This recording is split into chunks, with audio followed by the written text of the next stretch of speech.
Hello everyone, welcome to gravity classes. Gravity classes में बेटा आप सभी का स्वागत करता हूं। आज बेटा हम लोग स्टार्ट करने वाले हैं क्लास 8 में फोर्थ चैप्टर, जिसका नाम है स्ट्रक्चर ऑफ एटम्स। राइट। तो बेटा सबसे पहले हम लोग स्ट्रक्चर ऑफ एटम के बारे में जानेंगे और इसमें एक एक कॉन्सेप्ट लेकर के हम लोग आगे बढ़ेंगे। और इससे पहले जो क्लासेस आप कर चुके हो बेटा, लगभग 3 चैप्टर हम लोगों ने कंप्लीट किया है। राइट।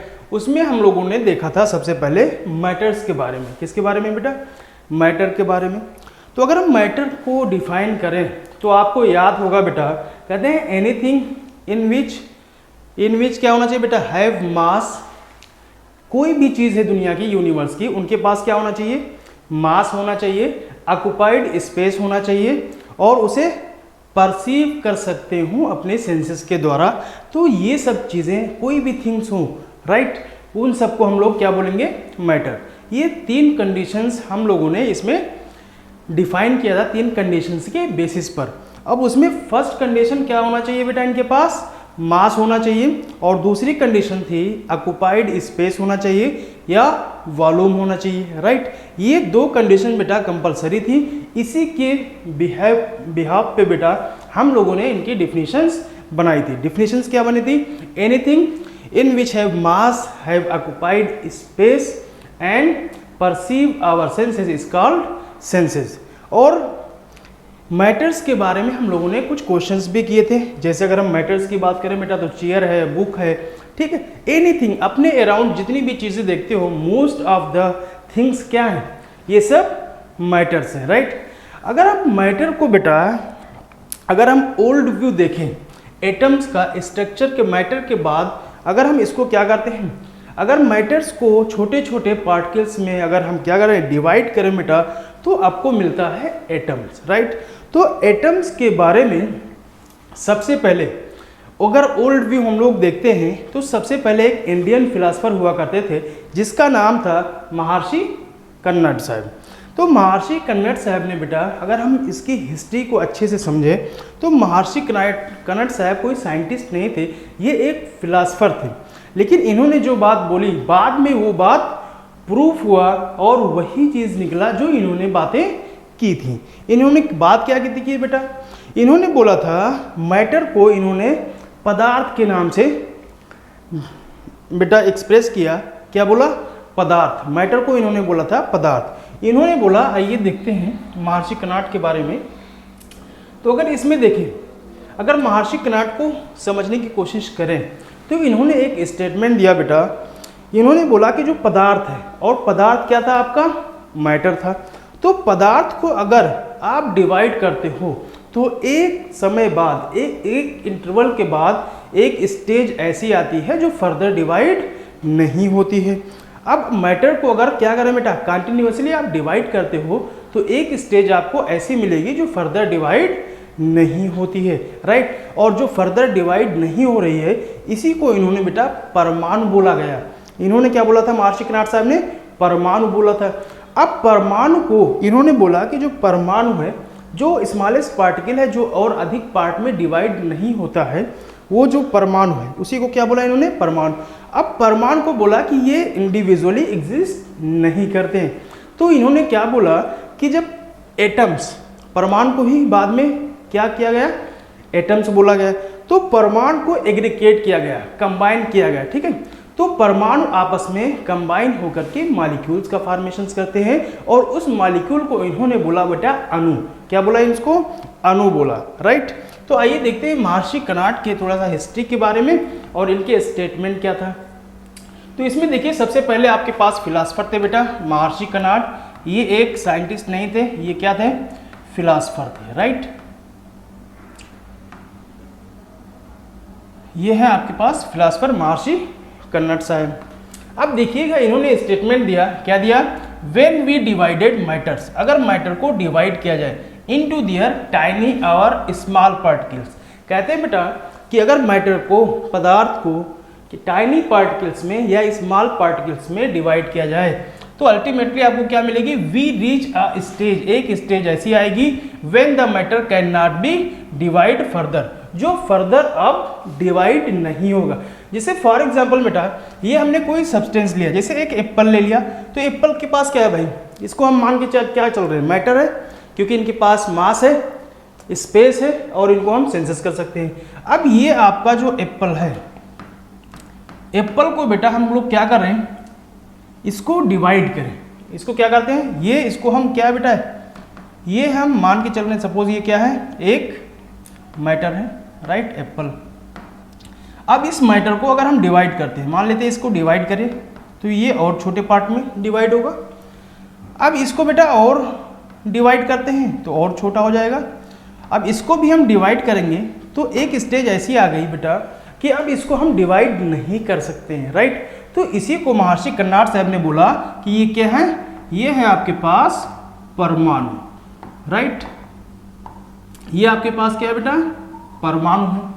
अब ये जो परमाणु है, ठीक, ये देखिएगा ये क्या लिखा है, ये आपके पास है परमाणु, और परमाणु में ये आपके पास एक स्फीयर टाइप लाइक स्ट्रक्चर्स है, इसमें पाए जाते हैं बेटा, ये है आपके पास रेड वाला पोर्शन न्यूक्लियस, राइट। तो ये एक एटम है, परमाणु को बाद में बोला गया था बेटा एटम्स, राइट, क्या बोला इसी को, बाद में एटम्स बोला गया। अब देखिएगा ध्यान से, ये तो महर्षि कन्नाड का ओवरव्यू था। अब इसके बाद नेक्स्ट फिलासफर थे ग्रीक फिलासफर एक, जिनका नाम था बेटा डेमोक्राइटस। ये लगभग 500 BC के आसपास महर्षि कन्नाड साहब ने भी आए थे, और डेमोक्राइटस भी उसी बेटा एरा के हैं, ठीक है, किसके, 500 BC से पहले की बात है। तो हम लोग क्या स्टडी कर रहे हैं, एटम की ओल्ड हिस्ट्री हम लोग देख रहे हैं बेटा, ठीक है ना। अब इसमें नेक्स्ट साइंटिस्ट आए आपके, कौन, डेमोक्राइटस साहब। इन्होंने भी कुछ इसी टाइप से स्टेटमेंट दे दिया, और इन्होंने पदार्थ को बेटा मैटर बोला। डेमोक्राइटस साहब ने क्या बोला, पदार्थ को मैटर बोला, और मैटर को इन्होंने कहा अगर किसी भी मैटर को कंटिन्यूअसली आप डिवाइड करते हो तो एक स्टेज ऐसी आएगी जो फर्दर डिवाइड नहीं होगी। तो एज अ लाइक एक जैसे लगभग स्टेटमेंट थे, राइट। तो उन्होंने क्या बोला कि मैटर को अगर कंटिन्यूअसली आप डिवाइड करते हो तो फर्दर एक स्टेज ऐसी आएगी जो फर्दर डिवाइड नहीं होगी। अब उस पार्टिकल्स को उन्होंने क्या बोल दिया, एटमास बोला, और एटमास मीन्स होता है बेटा इनडिवाइजिबल, क्या होता है, इनडिवाइजिबल, और बाद में उसे एटम के नाम से जाना जाता था, राइट। आइए देखते हैं। अब ये है आपके पास बेटा नेक्स्ट फिलासफर, डेमोक्राइटस भी एक क्या है, फिलासफर है। ये आपके पास है एक फिलासफर, ये लगभग बेटा नियर अबाउट 500 BC के आसपास आए थे। इसमें अलग अलग बुक्स में डाटा दिया हुआ है बेटा, तो हिस्ट्री है, हिस्ट्री में थोड़ा सा डाटा इधर उधर बुक्स में रहते हैं, कोई इससे कोई बहुत ज़्यादा आपको इफेक्ट नहीं पड़ना चाहिए। अब आइए इनकी स्टेटमेंट को देखते हैं। अगर इनका स्टेटमेंट देखा जाए तो इन्होंने क्या बोला, आइए देखते हैं। कहते हैं इफ वी डिवाइड, क्या करें बेटा, इफ वी डिवाइड कंटिन्यूअसली, किसको डिवाइड कर रहे हैं, मैटर्स को, then we reach a stage, एक स्टेज ऐसे आएगी where it can not be divided further, जो फर्दर डिवाइड नहीं होगा, राइट। इसी को इन्होंने बोला एटमास, क्या बोला इसको, एटमास। एटमास मीन्स होता है ग्रीक वर्ड में बेटा इनडिवाइजिबल, राइट। तो ये क्या है, फिर वही स्ट्रक्चर देखिए वही लगा है, फिर यहाँ पे क्या था, एक स्फीयर लाइक स्ट्रक्चर है, और सेंटर में रेड वाला पोर्शन आपका क्या है बेटा, न्यूक्लियस है। तो ये एक स्ट्रक्चर किसका मिला, एटम्स का, राइट। अब इसके बाद बेटा तो फिर से एक बार रिकैप कर लेते हैं। तो एटम्स की कहानी कहाँ से स्टार्ट होती है, मैटर से। तो मैटर को बेटा जब मैटर की स्टडी हो गई तो सबसे पहले एक इंडियन फिलासफर थे महर्षि कन्नाड साहब ने, उन्होंने इसको एक्सप्लेन करने की कोशिश की, ठीक है। एक्सप्लेन कैसे किया, उन्होंने बोला कि अगर मैटर्स को आप बेटा डिवाइड करते हो, ठीक है, कट करते हो, तो एक स्टेज ऐसी आएगी जो फर्दर डिवाइड नहीं होगी, उसी को कन्नाड साहब ने परमाणु बोला, राइट। उन्होंने बोला कि परमाणु भैया अकेले एग्जिस्ट नहीं करेंगे, ठीक है, तो कैसे करेंगे। तो उन्होंने बोला कि जो एटम्स है, जो परमाणु है आपके पास, वो आपस में कंबाइन करेंगे और मॉलिक्यूल का फॉर्मेशन करेंगे, और मॉलिक्यूल को उन्होंने बोल दिया अणु, राइट।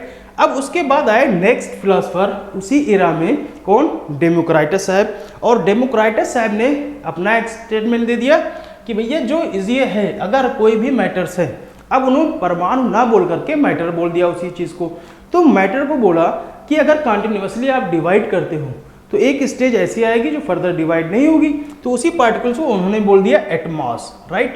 तो एटमॉस है, एटमॉस मीन्स होता है इनडिवाइजिबल। ये आप इनका स्ट्रक्चर देख सकते हैं बेटा, ये है न्यूक्लियस और ये है इनका स्पेस, ये फ्री स्पेस है बेटा। तो न्यूक्लियस है और फ्री स्पेस क्या है, इसमें इलेक्ट्रॉन्स रिवॉल्व करते रहते हैं, अभी हम लोग पढ़ेंगे। अब इसके बाद बेटा 1808 में एक साइंटिस्ट आए, डाल्टन साहब, ठीक है। कौन आए? John Dalton, right. तो जॉन डाल्टन साहब ने क्या किया, एक अपनी एटॉमिक थ्योरी प्रपोज कर दी, और ये थ्योरी बेटा एक साइंटिफिक बेसिस पर थी, राइट। तो अभी इससे पहले एटम को जो एक्सप्लेन कर रहे थे वो फिलासफर थे। फर्स्ट टाइम जॉन डाल्टन साहब एक साइंटिस्ट हैं, उन्होंने 1808 में बेटा एटॉमिक थ्योरी प्रपोज कर दी है, राइट। तो आइए देखते हैं बेटा डाल्टन साहब ने एटम्स को कैसे एक्सप्लेन किया। ये है आपके पास जॉन, इनका पूरा नाम है डाल्टन्स एटॉमिक थ्योरी में, आइए देखते हैं। इनका पूरा नाम है बेटा, ये फर्स्ट साइंटिस्ट थे जिन्होंने थ्योरी दिया about the structure of matter, was given by John Dalton in 1808 में। मैटर के अगर स्ट्रक्चर की बात करें बेटा, ठीक है, तो सबसे पहले एक साइंटिस्ट किसने? जॉन डाल्टन साहब ने एटॉमिक थ्योरी प्रपोज की, राइट। इन्होंने क्या बोला? ही कंसीडर्ड, इन्होंने कंसीडर किया था atom as indivisible particles that are the, यहाँ पे मैटर ना लिख करके बेटा यहाँ पे हम लोग एटम कर लेंगे, राइट। तो ये ज़्यादा करेक्ट रहेगा, ठीक है। तो इन्होंने कंसीडर किया था कि जो एटम्स हैं बेटा वो कैसे हैं? इनडिवाइजिबल हैं। कैसे हैं बेटा? इनडिवाइजिबल पार्टिकल्स है, that are the fundamental blocks of matter. अच्छा, फंडामेंटल ब्लॉक किसको बोलेंगे? जैसे फॉर एग्जांपल बेटा अगर कोई हाउस बन रहा है, ठीक है, कोई मकान बन रहा है, तो उसकी स्मॉलेस्ट यूनिट कौन सी है? तो उसकी स्मॉलेस्ट यूनिट अगर हम देखें तो एक ब्रिक्स है। उसी ब्रिक से बेटा हम लोग क्या करते हैं, एक ब्रिक सेट करते जाते हैं और एक पूरा फ्लोर तैयार हो जाता है, प्रिपेयर हो जाता है, राइट। उसी टाइप से बेटा यहाँ पे एटम से क्या बना है? मैटर। क्या बना है बेटा? अगर हम मैटर को देखें तो मैटर को अगर हम लोग डिवाइड करते हैं तो क्या मिलता था? एटम। मीन्स क्या है, जो बिल्डिंग ब्लॉक था वो क्या था बेटा? वो है एटम्स, वो ब्रिक्स है जिससे पूरा का पूरा होम आपका बना हुआ है। तो इस एटम से मैटर का फॉर्मेशन हुआ है, राइट।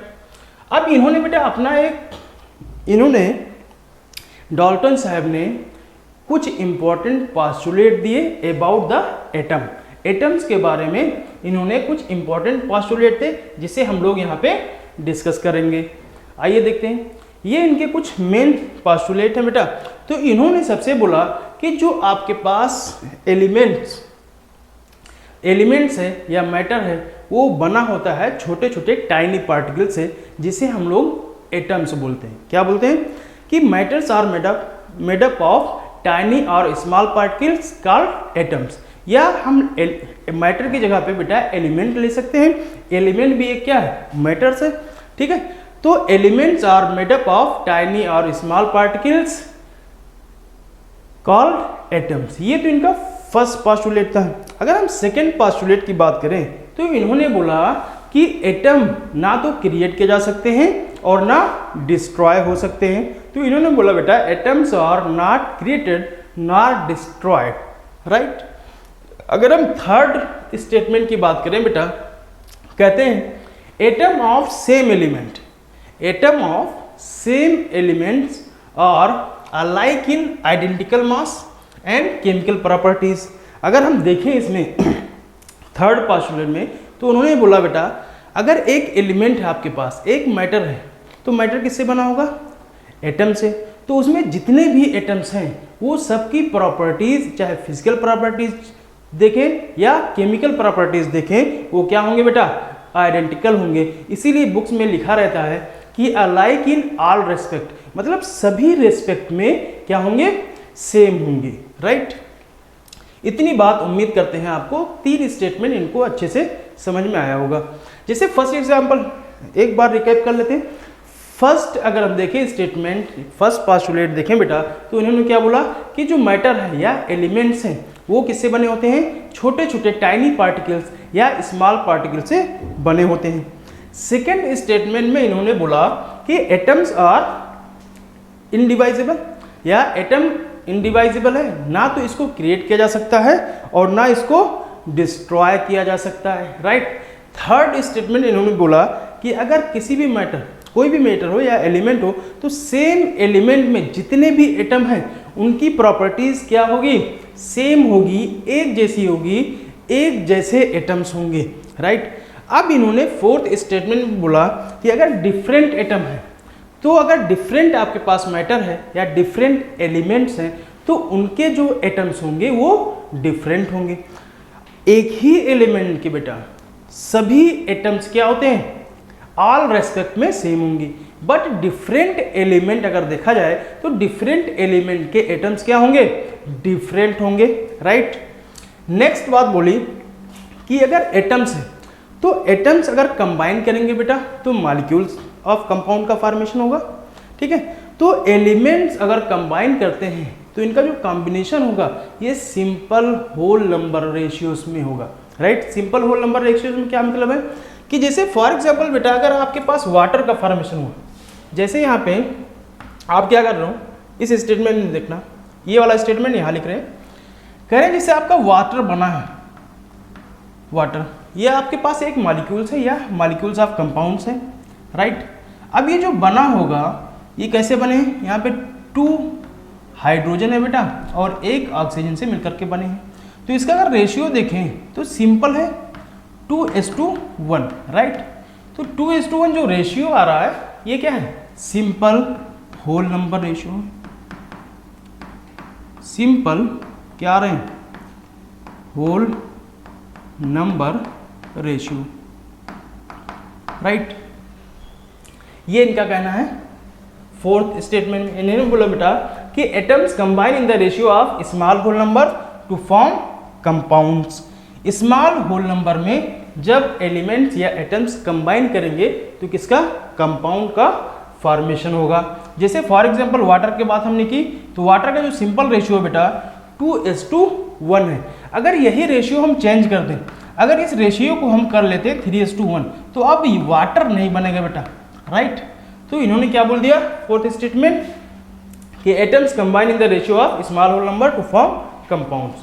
अब बात आती है, एक से बाद इन्होंने जो पोस्टुलेट दिया ये बड़ा इंपॉर्टेंट है। इन्होंने बोला बेटा कि जो भी मॉलिक्यूल्स बना है, जो भी कंपाउंड्स बना है, अगर उनका रिलेटिव नंबर देखें तो उनका जो रिलेटिव नंबर्स होंगे वो कांस्टेंट होंगे, राइट। जैसे फॉर एग्जांपल जैसे आपके पास बेटा यहाँ पे देखना ध्यान से, ये है कार्बन C6H12O6, ये है इनका मॉलिक्यूलर फार्मूला। ये है ग्लूकोज, क्या है बेटा, ग्लूकोज।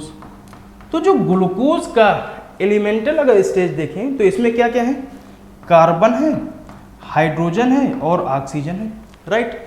अगर इनके नंबर देखें तो ये है बेटा 6 और ये हाइड्रोजन कितना है 12 और ऑक्सीजन है बेटा 6, राइट। अब यहाँ पे ध्यान देना, ये 6 और 12 और 6 ये क्या है, फिक्स है। तो इन्होंने बोला जो इनके रिलेटिव नंबर है, कंपाउंड्स के रिलेटिव नंबर ये क्या होते हैं, कांस्टेंट होते हैं। अब ये कांस्टेंट है बेटा, इनको आप चेंज नहीं कर सकते हो। कांस्टेंट का क्या मतलब है कि इनको आप चेंज नहीं कर सकते हो। अगर 6 की जगह पे 7 कार्बन आपने ले लिया तो अब ग्लूकोज नहीं बचेगा, राइट। तो यहाँ पे अगर कोई कंपाउंड्स है तो उसके जो रिलेटिव्स नंबर होंगे वो कांस्टेंट होंगे, वो चेंज नहीं होंगे, राइट। उम्मीद करते हैं बेटा इतनी बात आपको अच्छे से क्लियर हुई होंगी। अब लास्ट अगर देखें, कहते हैं बेटा कि जो एटम्स है ये स्मॉलेस्ट यूनिट ऑफ मैटर है, किसी भी मैटर का ये स्मॉलेस्ट यूनिट है, राइट। लेकिन एक बात बड़ी इंपॉर्टेंट है कि जितनी भी केमिकल रिएक्शंस होती हैं उसमें बेटा ऑल रिएक्शंस में आपका एटम ही पार्टिसिपेट करता है। अभी हम मॉडर्न थ्योरी देखेंगे इसकी, किसकी बेटा, अगर हम एटॉमिक थ्योरी की मॉडर्न थ्योरी देखेंगे तो हम लोगों ने देखा है कि उसमें आपके पास जो एटम्स हैं वो डिवाइड हो सकते हैं और वो डिवाइड होकर के बेटा सब एटॉमिक पार्टिकल्स का फॉर्मेशंस करते हैं। सब एटॉमिक पार्टिकल्स आपके पास इलेक्ट्रॉन्स, फॉर एग्जांपल जैसे इलेक्ट्रॉन्स, प्रोटॉन्स और न्यूट्रॉन का फॉर्मेशन। तो अभी इसके नेक्स्ट स्लाइड पे हम लोग देखेंगे कि जो एटम्स हैं वो भी क्या हो सकते हैं, डिवाइड हो सकते हैं अपने सब एटॉमिक पार्टिकल्स में, राइट। तो अब इनकी थ्योरी को, इनके अगर पास्टुलेट की बात करें बेटा तो ये होपफुली आपको क्लियर हुई होंगी। अब आइए एक एक करके इसको पढ़ते हैं। फर्स्ट इन्होंने क्या लिखा बेटा, फर्स्ट स्टेटमेंट क्या था, elements are made up of tiny particle, tiny means small particles called atoms, right. अब कहते हैं एटम्स क्या होंगे, इनडिवाइजिबल पार्टिकल्स हैं which can not be created nor be destroy, ना तो इसे क्रिएट किया जा सकता है और ना डिस्ट्रॉय किया जा सकता है। अब देखिएगा ध्यान से, जो atoms of same element are identical in mass, किसमें, मास एंड केमिकल प्रॉपर्टीज। अगर हम मास की बात करें तो ये फिजिकल प्रॉपर्टीज में आएंगे। तो इनका जो शेप है, साइज है बेटा, वो सब क्या है, क्या है, एक जैसे हैं, सेम है। तो यहाँ पे हम बोल सकते हैं इनकी फिजिकल एंड केमिकल प्रॉपर्टीज क्या होंगी बेटा, सेम होंगी। लेकिन यहाँ पे ध्यान देना, सेम एलिमेंट होना चाहिए। अगर सेम एलिमेंट है तब इनकी physical and chemical properties same होगी। बट अगर डिफरेंट आपने एलिमेंट ले लिया तो उनकी physical and chemical properties change हो जाएंगी। तो यहाँ पे क्या लिखा है, नेक्स्ट वही लिखा हुआ है, atom of different element have different masses and chemical properties. यहाँ पे हम लिख सकते हैं बेटा फिजिकल प्रॉपर्टीज भी, फिजिकल प्रॉपर्टीज या केमिकल प्रॉपर्टीज क्या होंगे, सेम होंगे, राइट। नेक्स्ट पोस्टुलेट देखिएगा, atoms combine in the ratio of small whole number, किसमें बेटा, small whole numbers to form compound. Small छोटे छोटे, देखिए 2:1 के रेशियो में, 3:4 के रेशियो में, ऐसे छोटे छोटे रेशियो में ये कंबाइन करते हैं, ठीक। ऐसा नहीं होगा कि 200:400, बहुत बड़े बड़े रेशियो बेटा कंबाइन नहीं होते, छोटे छोटे रेशियो में कंबाइन होकर के कंपाउंड का फॉर्मेशन करते हैं, राइट। अब अगर रिलेटिव नंबर्स की बात करें, क्या करें, the relative numbers and kinds of atom और कांस्टेंट, ये क्या होंगे, जो डिफरेंट टाइप के इसमें एलिमेंट है बेटा, इनके जो नंबर्स हैं वो क्या होंगे, कांस्टेंट होंगे इन गिवन कंपाउंड। तो जैसे आपके पास ग्लूकोज था, ग्लूकोज का अगर रिलेटिव नंबर देखें तो क्या है, 6, 12, 6, राइट। अब यहाँ पे देखिएगा, N atom is the smallest unit of matter. अगर हम किसकी बात करें, एटम की, तो मैटर का स्मॉलेस्ट यूनिट है which takes part in a chemical reaction, जो केमिकल रिएक्शंस में पार्टिसिपेट करते हैं। तो ये बहुत इंपॉर्टेंट लाइन है कि भैया जो कोई भी केमिकल रिएक्शंस हो रही हैं उसमें कौन पार्टिसिपेट करेगा, एटम्स। उसमें इलेक्ट्रॉन, प्रोटॉन, न्यूट्रॉन पार्टिसिपेट नहीं कर रहे बेटा, उसमें कौन पार्टिसिपेट करेगा, एटम्स, राइट। ये थी बेटा डाल्टन्स एटॉमिक थ्योरी। तो उम्मीद करते हैं डाल्टन्स एटॉमिक थ्योरी आपको क्लियर हो गई होगी अच्छे से, ठीक है। अब इसको अगर थोड़ा सा रिकेप करें, अभी हम लोगों ने जो भी पढ़ा है इसको अगर 2 मिनट में रिकेप करें तो आइए देखते हैं बेटा इसको कैसे रिकेप कर सकते हैं। तो सबसे पहले जो भी यहाँ पे पढ़ाया गया है उसको मेमोराइज कीजिए। इसी को बोलते हैं बेटा पैसिव लर्निंग। जब एक्टिव लर्निंग क्या है, जब आप बुक्स को देख करके पढ़ते हो ना तो वो है आपके पास एक्टिव लर्निंग, ठीक। लेकिन अगर बुक्स आपने जो भी चैप्टर आपने या जो भी टॉपिक आपने पढ़ा, अब उसको बंद कर दो, अब उसको मेमोराइज कीजिए, इसको बोलते हैं पैसिव लर्निंग। तो एक्टिव लर्निंग से ज़्यादा इंपॉर्टेंट आपके लिए बेटा पैसिव लर्निंग। जिस टॉपिक को आप पढ़ो उस टॉपिक की पैसिव लर्निंग ज़रूर कीजिए। पैसिव लर्निंग से बेटा आपकी गेनिंग पावर इंक्रीज होगी, ठीक है। अब यहाँ पे देखिएगा, अब फर्स्ट अगर हम बात करें, फिर वही पैसिव लर्निंग की बात हो रही है कि अगर हम इसको सोचें तो सबसे पहले हम लोगों ने क्या देखा, एटम्स का ओल्ड व्यू देखा, जिसमें हमने 2 फिलासफर देखे। एक इंडियन फिलासफर थे जिनका नाम था महर्षि कर्नाड, दूसरा ग्रीक फिलासफर थे अपने पास, उनका नाम था डेमोक्राइटस। लगभग सेम इरा में आए थे, 500 BC में ये दोनों लोग आए और दोनों लोग ने एक जैसा स्टेटमेंट दिया, बस अलग अलग तरीके से दिया थोड़ा सा, ठीक है। सबसे पहले महर्षि कर्नाड साहब आए, उन्होंने मैटर को पदार्थ बोला था। तो उन्होंने बोला कि पदार्थ को अगर कंटिन्यूसली आप डिवाइड करते हो तो एक स्टेज ऐसी आ जाएगी जो फर्दर डिवाइड नहीं होगी, राइट। उसी को उन्होंने बोल दिया परमाणु। अब परमाणु को बेटा अगर कंबाइन करके मॉलिक्यूल्स के फॉर्म में ले जाते हो तो वो क्या बनता है, मॉलिक्यूल्स को इन्होंने बोल दिया था अणु, राइट। तो ये तो इनका ओवरव्यू था किसका, महर्षि कर्नाड साहब का। अब इसके बाद उसी एरिया में 500 बीसी के आसपास ये भी आए थे जिनका नाम था डेमोक्राइटस, ग्रीक फिलासफर थे। उन्होंने क्या बोल दिया कि अगर कोई मैटर है, अगर उसको आप डिवाइड करते हो, उन्होंने पदार्थ को बेटा मैटर बोला, तो मैटर को आप डिवाइड करते हो तो एक स्टेज ऐसे आएगी जो फर्दर डिवाइड नहीं होती है। अब उसी को उन्होंने बोल दिया एटम। क्या बोला उसको, एटम्स, राइट। एटम्स कहाँ से आया है, ग्रीक वर्ड एटमॉस से आया है बेटा। एटमॉस मीन्स तो इनडिवाइजिबल, वहीं से आया है आपका एटम, राइट। अब एटम मिल गया तो एटम को समझा रहे थे दोनों लोग किसके बेसिस पर, ऑब्जर्वेशन के बेसिस पे, अपने थॉट प्रोसेस के बेसिस पे, राइट। तो वो एक फिलासफर थे। अब आ गए साइंटिस्ट। भाई साइंटिस्ट क्या है, डिस्कवरी में इंटरेस्टेड होता है इन लोगों को। जितने भी साइंटिस्ट हैं वो क्या करते हैं भाई, कोई न्यू चीज़ डिस्कवर कर रहे हैं तो इनमें इंटरेस्ट है। इसमें सबसे पहले आया डाल्टन साहब ने। डाल्टन साहब 1803 में इस पर स्टडी किया और उन्होंने क्या कर दिया बेटा, अपनी एक एटॉमिक थ्योरी प्रपोज कर दी जिसका नाम है जॉन डाल्टन्स एटॉमिक थ्योरी के नाम से जाना जाता है। अब इसमें बेटा इनके जो मेन पास्टुलेट थे उसको डिस्कस किया गया। तो मेन पास्टुलेट में हम लोगों ने ये 5 पास्टुलेट अच्छे से देखा, ठीक है। क्या देखा कि एलिमेंट्स जो मैटर से बेटा वो छोटे छोटे टाइनी पार्टिकल्स से बने होते हैं। सेकेंड में देखा कि जो एटम्स है बेटा वो इनडिवाइजिबल पार्टिकल्स हैं, या तो ये इसको आप ना क्रिएट कर सकते हो और ना डिस्ट्रॉय कर सकते हो, राइट। थर्ड पास्टुलेट में हम लोगों ने क्या देखा कि एटम अगर आपके पास सेम एलिमेंट के एटम्स हैं तो वो ऑल रेस्पेक्ट में सेम होंगे। ऑल रेस्पेक्ट का क्या मतलब है, यहाँ पे physical and chemical properties same होंगी।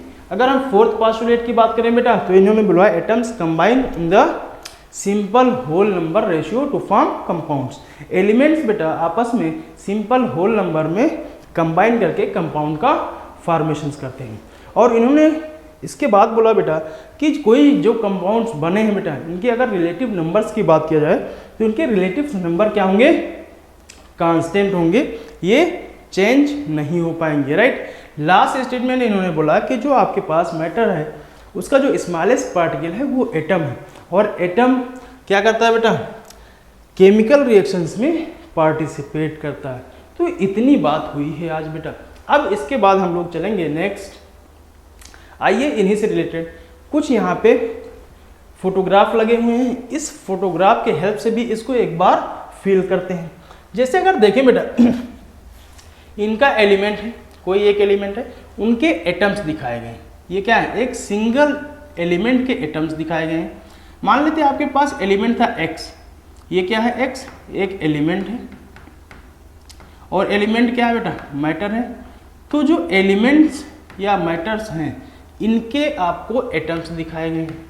तो यहाँ पे जो एटम दिए हैं, ठीक है, इनको आप ध्यान से देखिए तो आपको सेम दिख रहे हैं ऑल रिस्पेक्ट में।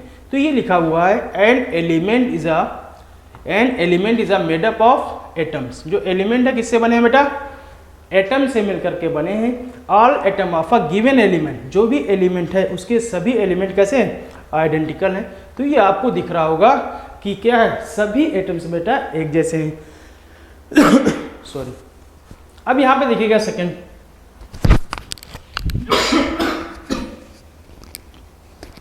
अब यहाँ पे सेकंड देखिएगा स्टेटमेंट। अब कह रहे कोई भी एक एटम उठाओ, एटम को आप डिस्ट्रॉय नहीं कर सकते हो बेटा, ठीक है, ना तो क्रिएट कर सकते हो। तो ये लिखा है atoms can not be destroy और क्रिएटेड। इसको आप चाहे तोड़िए, इससे छोटे पार्टिकल्स में आप इसको नहीं तोड़ पाओगे अकॉर्डिंग टू डाल्टन्स, राइट। अब इसके बाद देखिए यहाँ पे स्टेटमेंट, वही स्टेटमेंट यहाँ रिपीट हो रहा है, सिर्फ फिगर से आपको हम समझा रहे हैं बेटा। कह रहे हैं all atoms of one element, अगर वन एलिमेंट के सभी एटम्स को देखें तो हैव द सेम मास, इनका मास क्या होगा, सेम होगा। जैसे यहाँ पे देखिए बेटा आइडेंटिकल है, कौन, ये आपके पास आइडेंटिकल है, ये वाला और ये वाला।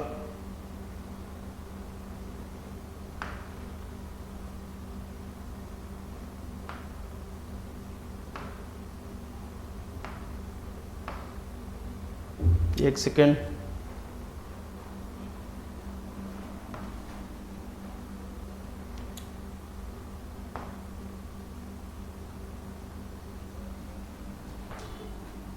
ये देखिए बेटा क्या करें,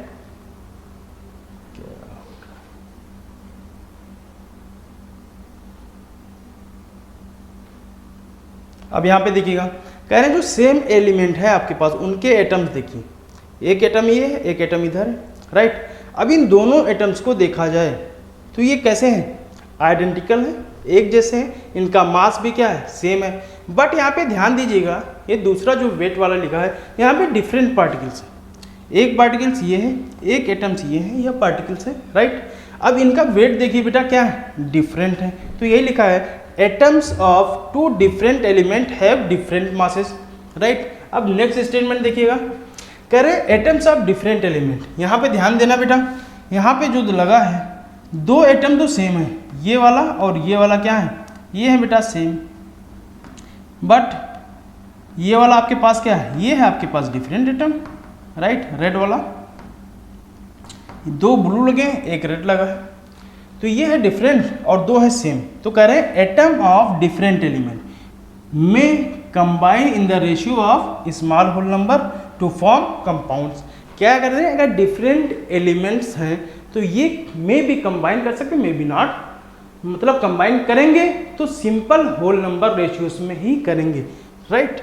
सिंपल होल नंबर रेशियो में, जैसे फॉर एग्जांपल देखिए यहाँ डिफरेंट एलिमेंट, तो डिफरेंट एलिमेंट जब कंबाइन हुआ तो यहाँ पे एक ध्यान देना, ये आपके पास है ये वाला जो ब्लू वाला था बेटा, ये क्या था, हाइड्रोजन यहाँ पे, राइट। ये ब्लू वाला जो है वो क्या है, हाइड्रोजन, और ये है आपके पास ऑक्सीजन। तो टू हाइड्रोजन्स यहाँ पे क्या है, हाइड्रोजन्स रेड। तो अगर आपके पास टू हाइड्रोजन्स है, देखिए ध्यान से यहाँ पे ब्लू वाले, और एक ऑक्सीजन से, ठीक यहाँ पे, राइट। तो ये आपस में जब कंबाइन करेंगे तो एक सिंपल होल नंबर रेशियो मिलेगा 2:1 का, राइट। और ये किसका फॉर्मेशन करेंगे, H2O का। ये आपके पास है मॉलिक्यूल्स या कंपाउंड्स। ये क्या बना बेटा, ये आपका फॉर्म हुआ मॉलिक्यूल्स, राइट। अब यहाँ पे देखिए ये है वाटर बना, जब क्या एक हाइड्रोजन इधर है और ये भी हाइड्रोजन से, और ये है आपके पास एक ऑक्सीजन, राइट। तो 2:1 के रेशियोस में ये कंबाइन हुआ और वाटर का फॉर्मेशन हुआ। तो ये सभी स्टेटमेंट बेटा हम लोगों ने फिगर के हेल्प से भी पढ़ लिया है, ठीक है। अब उम्मीद करते हैं इसका हर कॉन्सेप्ट आपको क्लियर हुआ होगा। अब आइए नेक्स्ट, अब यहाँ पे देखिए, यहाँ पे भी उसी कॉम्बिनेशन को दिखा रहे हैं 3D स्ट्रक्चर में। वहाँ हम लोग देख रहे थे 2D स्ट्रक्चर में, यहाँ पे उसी को दिखाया गया बेटा 2D स्ट्रक्चर में, 3D स्ट्रक्चर में, ठीक है। जैसे आपके पास वाटर है, तो वाटर में क्या है 2:1 का रेशियो, अगर हम मिलाएं 2:1 का रेशियो में, तो 2:1 के रेशियो में मतलब 2 हाइड्रोजन है आपके पास और एक ऑक्सीजन है, राइट। तो क्या बनेगा, वाटर का फॉर्मेशन होगा, ठीक है। अगर हाइड्रोजन परऑक्साइड है यहाँ पे, तो यहाँ पे क्या होंगे बेटा 2 हाइड्रोजन प्लस 2 ऑक्सीजन, राइट। ये आपस में कंबाइन बनेंगे तो क्या बनेंगे H2O2, राइट। ऐसे कार्बन डाइऑक्साइड देख लेंगे बेटा, तो इनका रेशियो क्या है 1:2 का रेशियो है। तो यहाँ पे एक कार्बन है और कॉम्बिनेशन होगा कितने 2 ऑक्सीजन, तो ये कंबाइन करेंगे तो क्या बनेंगे बेटा CO2। तो ये आपके पास वाटर मॉलिक्यूल कंपाउंड्स है, ये है हाइड्रोजन परऑक्साइड, इनका नाम क्या है बेटा हाइड्रोजन परऑक्साइड, और ये है कार्बन मोनोऑक्साइड। एक कार्बन है तो 1:1 के रेशियोज में, एक कार्बन और एक ऑक्सीजन आपस में कंबाइन हुआ तो किसका फॉर्मेशन होगा, कार्बन मोनोऑक्साइड, और ये है आपके पास कार्बन डाइऑक्साइड, राइट। तो ये चारों सिर्फ आपको 3D स्ट्रक्चर की हेल्प से आपको लर्न कराया गया है बेटा, कि जो भी आपके पास कंपाउंड का फॉर्मेशन हुआ है वो एक सिंपल होल नंबर रेशियो में हुआ है, राइट। अब इसके हम बाद नेक्स्ट चलते हैं, नेक्स्ट स्लाइड पे, और इनका और थोड़ा सा एटम्स को मैग्नीफाई करके यहाँ पे दिखाया गया बेटा, कि छोटे छोटे जितने भी डॉट्स हैं, जैसे यहाँ पे देखना 27,000 प्लेटिनम एटम्स हैं बेटा, लुक लाइक अंडर एक्सट्रीम मैग्निफिकेशंस। इसको बहुत एक्सट्रीम मैग्नीफिकेशन किया गया। तो जो जितने भी डॉट्स दिख रहे हैं ना बेटा, ये जितने भी डॉट्स आपको दिख रहे हैं यही क्या है, एटम्स हैं, राइट। तो इतना मैग्नीफाई किया गया, कितने टाइम्स, 27,000 टाइम बेटा इसको मैग्नीफाई करके आपको दिखाया जा रहा है, ठीक है। तब ये जाकर के एक सिंगल एटम आपको दिखाई दे रहा है। Grey dot is each grey dot is a single atom. ये जितने भी डॉट आपको दिख रहे हैं, ये सब डॉट जितने भी दिख रहे हैं बेटा, ये सब क्या है, एटम्स हैं, राइट। नेक्स्ट, अब देखो इसको और 3D स्ट्रक्चर उसी का है। अब उसी का स्ट्रक्चर और देखो बेटा, और अच्छे से यहाँ पे रेजोल्यूशन पावर बढ़ गया। यहाँ पे क्या हो, रेजोल्यूशन पावर बहुत ज़्यादा है। तो 3D structure of individual nano particles with atomic level.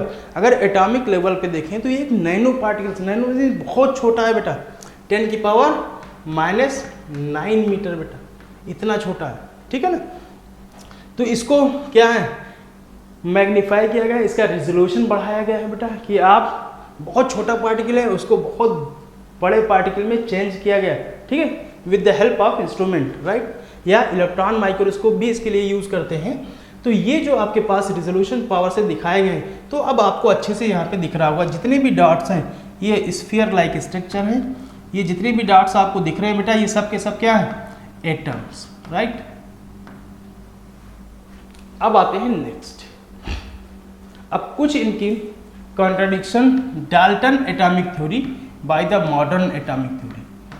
तो बहुत सिंपल सी थ्योरी है, डाल्टन साहब को आप पढ़ चुके हो। अब आते हैं मॉडर्न एटॉमिक थ्योरीज में। तो अगर हम बात करें बेटा आपसे कि जो डाल्टन्स एटॉमिक थ्योरी थी वो मॉडर्न एटॉमिक थ्योरी से कैसे डिफरेंट है, तो आइए देखते हैं। एक सेकेंड बेटा,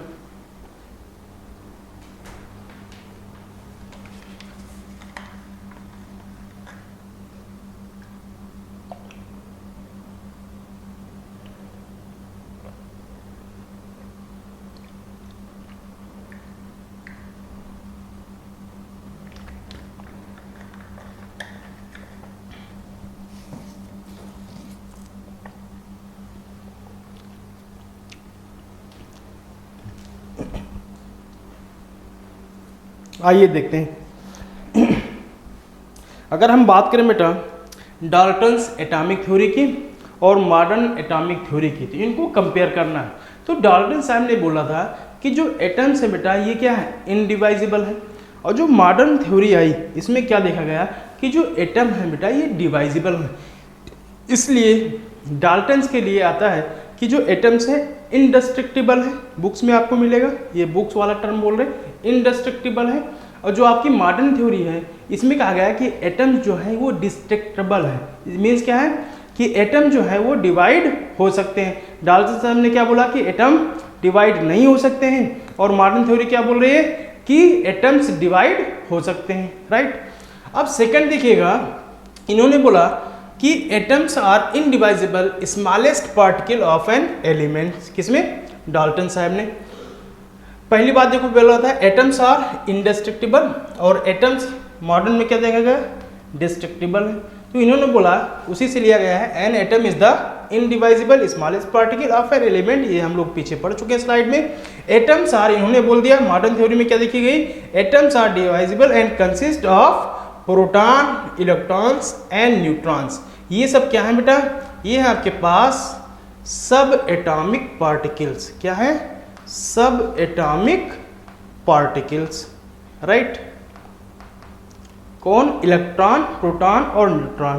तो बोलते हैं बेटा सब एटॉमिक पार्टिकल्स किसे बोलते हैं, तो बोलते हैं कि जितने भी आपके पास एटम होंगे उसमें 3 पार्टिकल्स और प्रेजेंट होते हैं।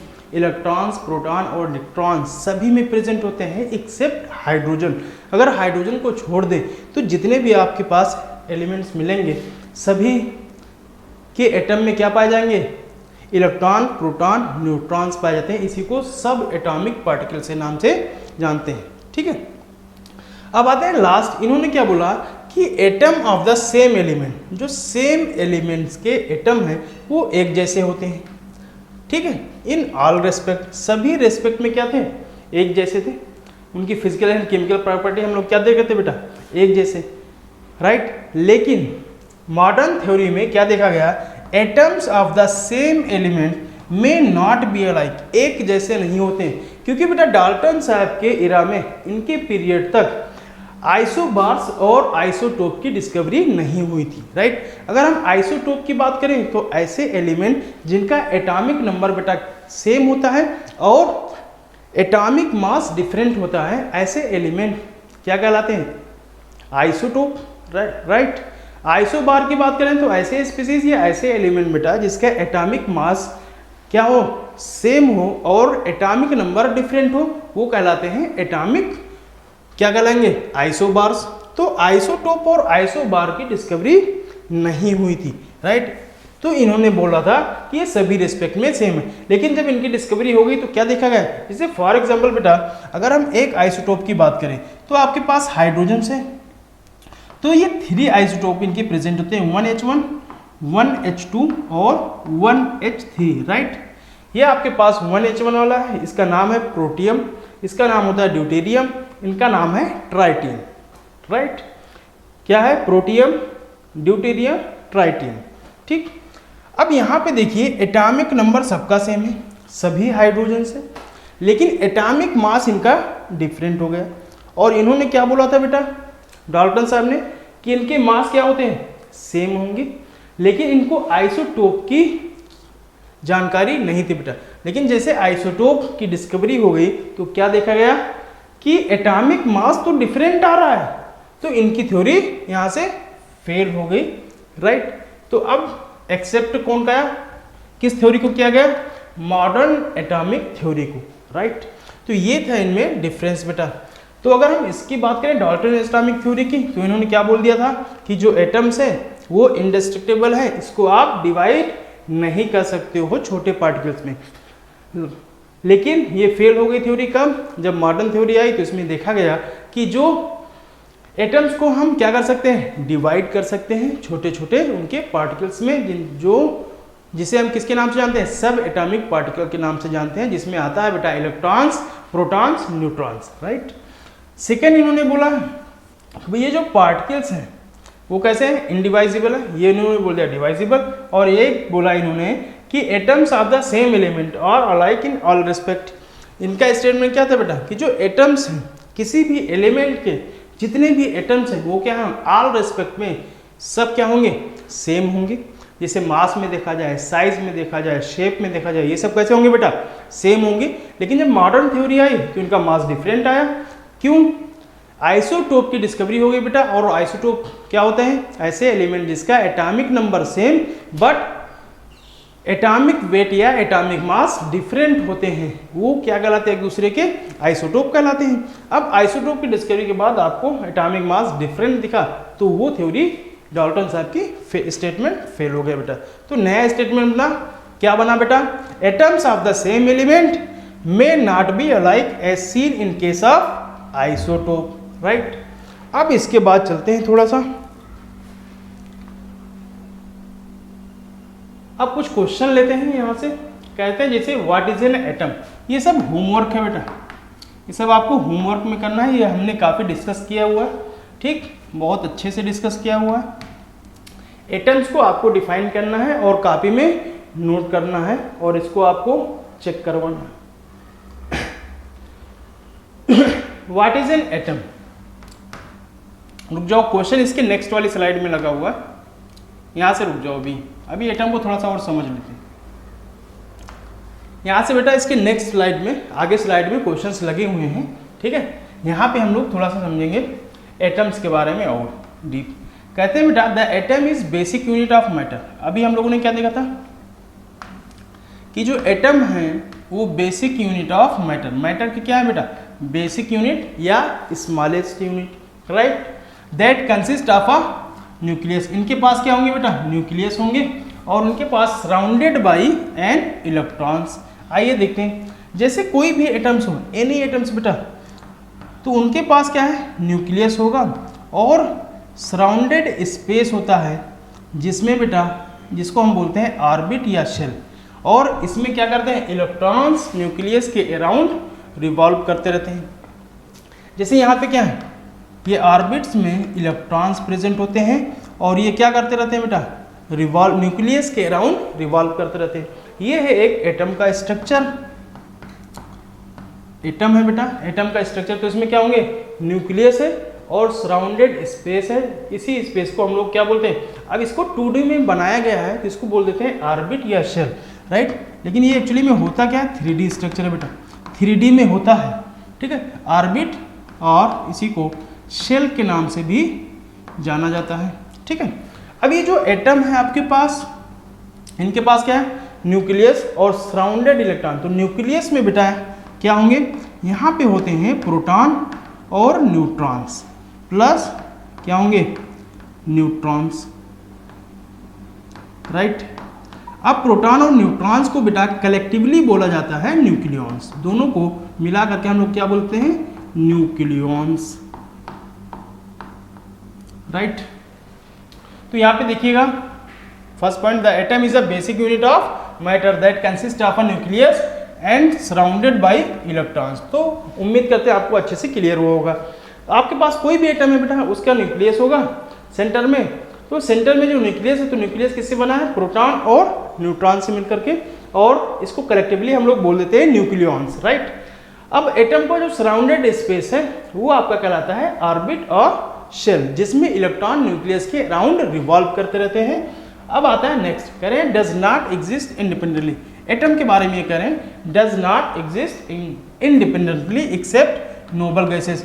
अगर नोबल गैसेस को छोड़ दिया जाए, नोबल गैसेस में कौन कौन आते हैं, बहुत सारे एलिमेंट हैं, जैसे आपके पास फॉर एग्जांपल हीलियम है बेटा, नियॉन है, आर्गन, क्रिप्टॉन, ईटीसी, ये सब आपके पास क्या है, इनर्ट गैसेस है, ये इंडिपेंडेंटली एग्जिस्ट करते हैं। बाकी कह रहे हैं एटम्स जो है वो इंडिपेंडेंटली एग्जिस्ट नहीं करते।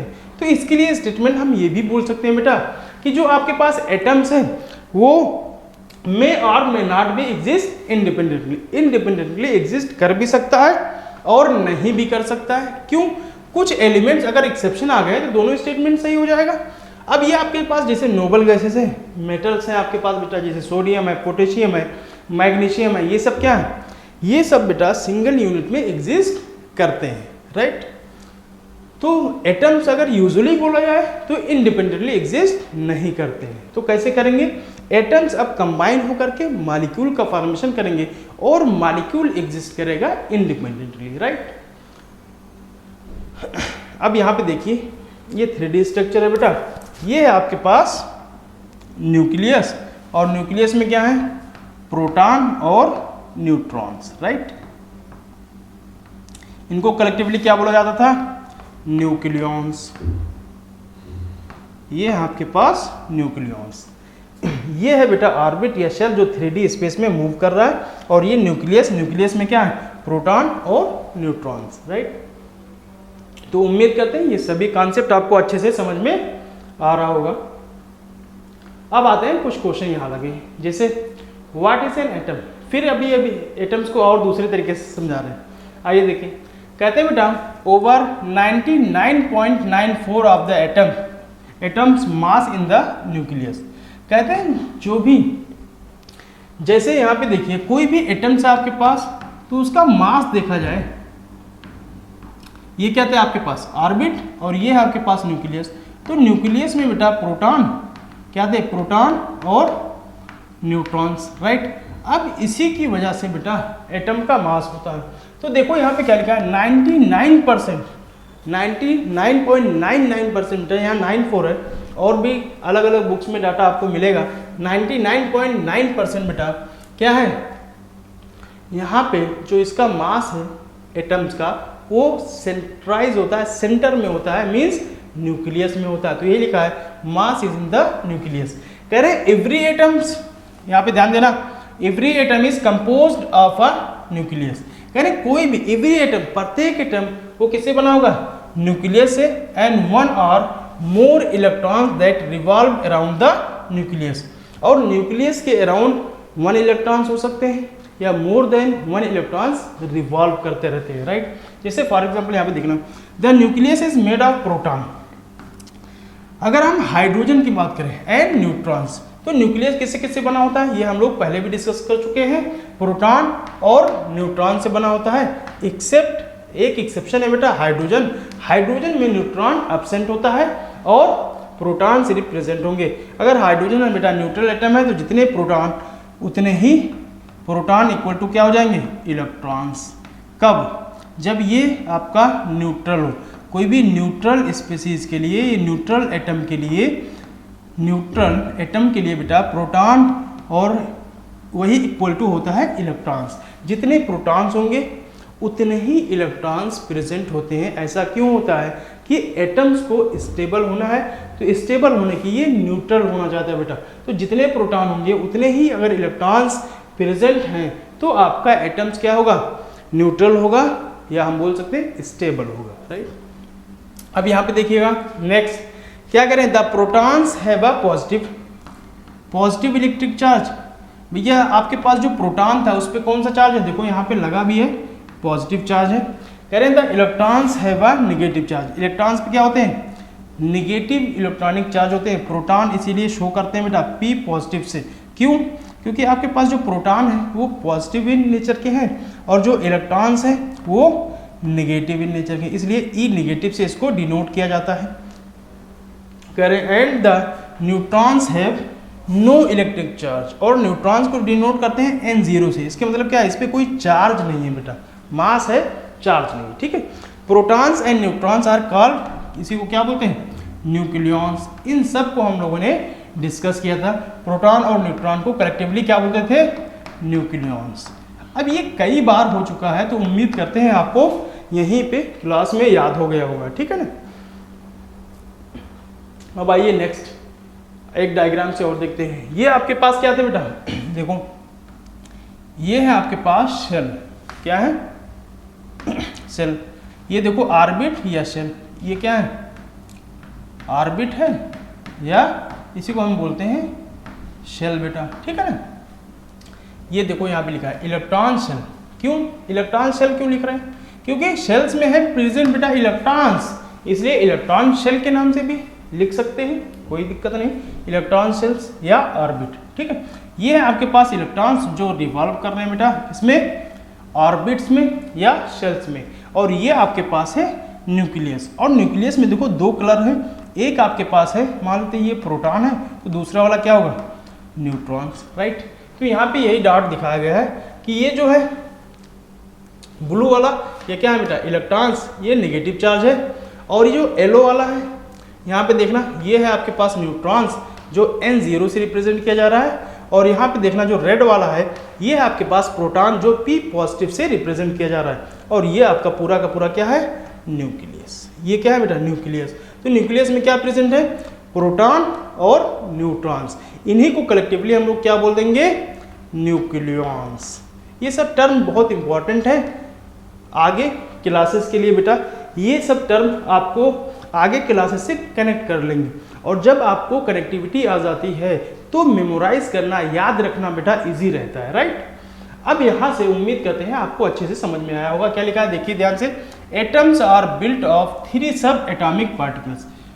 मॉडर्न थ्योरी क्या कहती थी कि एटम्स डिवाइजिबल है और उसमें क्या प्रेजेंट होते हैं, सब एटॉमिक पार्टिकल्स। तो आप कह रहे हैं जो एटम्स बिल्ड हुआ है, जो बना है, वो किससे बना है, सब एटॉमिक पार्टिकल से मिलकर के बना होता है, जिसका नाम है इलेक्ट्रॉन्स, प्रोटॉन्स और न्यूट्रॉन्स। इलेक्ट्रॉन्स को सिंबल अभी हम लोग दिखाए थे नेगेटिव से, प्रोटॉन का P पॉजिटिव से, न्यूट्रॉन को N0 ऊपर लगा देते हैं, ठीक है।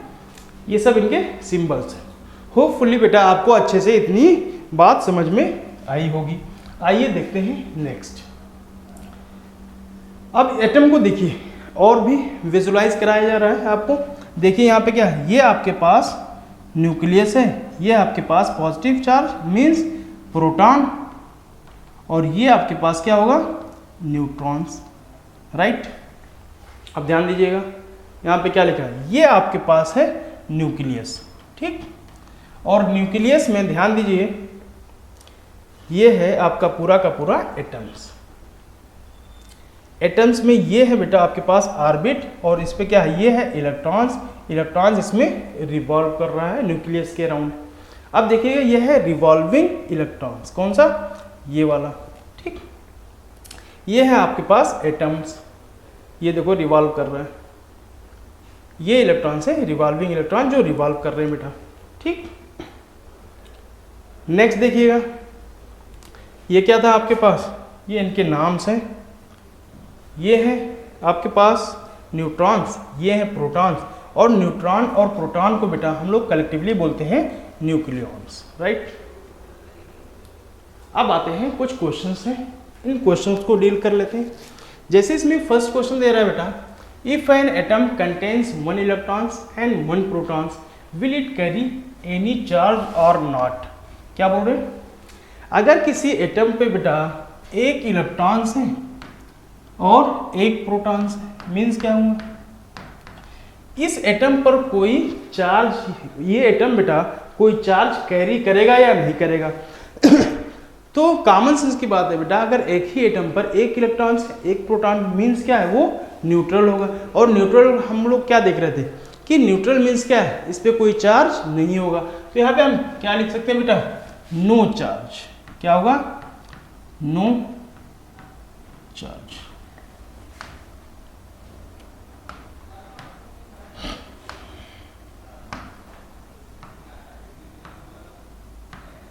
No charge, right. सेकंड देखिएगा बेटा, सेकंड क्वेश्चन कह रहे हैं subatomic particles present in the nucleus are. अभी हमने क्या देखा था, न्यूक्लियस में कौन कौन से सब एटॉमिक पार्टिकल्स प्रेजेंट होते हैं, तो कौन कौन से थे बताइए आप लोग। तो क्या था बेटा, एक इलेक्ट्रॉन्स, राइट, इलेक्ट्रॉन्स है बेटा, फिर प्रोटॉन और neutrons, neutrons, right, electron, proton और न्यूट्रॉन। थर्ड देखिएगा क्या कह रहे हैं, give 3 postulate of Dalton's atomic theory. ये आपके पास होमवर्क में हम लोगों ने 5 पास्टुलेट देखा, जिसमें से 3 आपको लिखना है। कह रहे which Greek and Indian philosopher, which Greek philosopher के, इनका क्या नाम था, डेमोक्राइटस है ना,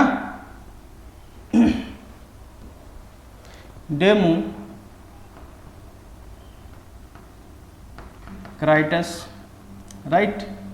और जो इंडियन फिलोसफर थे बेटा, इनका क्या नाम था, महर्षि कन्नड।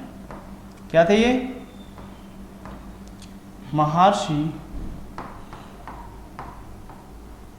कन्नड, राइट।